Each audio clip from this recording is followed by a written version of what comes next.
Welcome to our channel. Today we how to cancel your subscription with Tidal, full guide step by step clearly. Open the Tidal app on your device. Log into your Tidal account if you haven't already. Tap on the home icon located at the bottom of the screen. Look for the My Tidal option, usually found in the bottom right corner. Select My Account from the available options.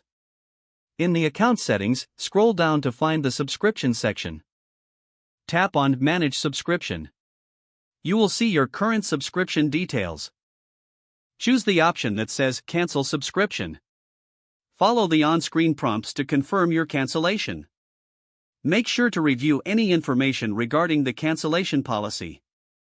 Once confirmed, you should receive a confirmation message. Check your email for a cancellation confirmation from Tidal. Keep this email for your records. If you sign up through a third-party service, such as Apple or Google, you'll need to cancel through that platform. Access the respective App Store settings for your subscription manager. Locate Tidal in your subscriptions list. Follow the prompts to cancel through the external service. Ensure all steps are completed to avoid any unwanted charges.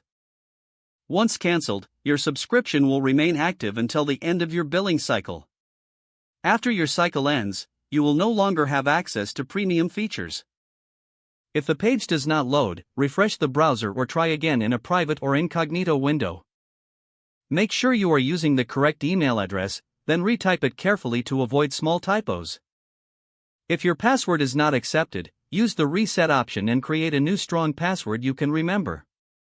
Check your spam folder for verification or security emails, then complete any requested confirmation steps. Enable two-factor authentication if available to improve account security and reduce unauthorized access risk. After signing in, review your profile details so your contact information and settings are accurate and current. If you see an error message, note it down and try again after restarting your device and internet. Log out when you finish, especially on shared devices, to keep your account and payment information secure. If the page does not load, refresh the browser or try again in a private or incognito window. Don't forget to like this video and subscribe to our channel for more step-by-step tech guides.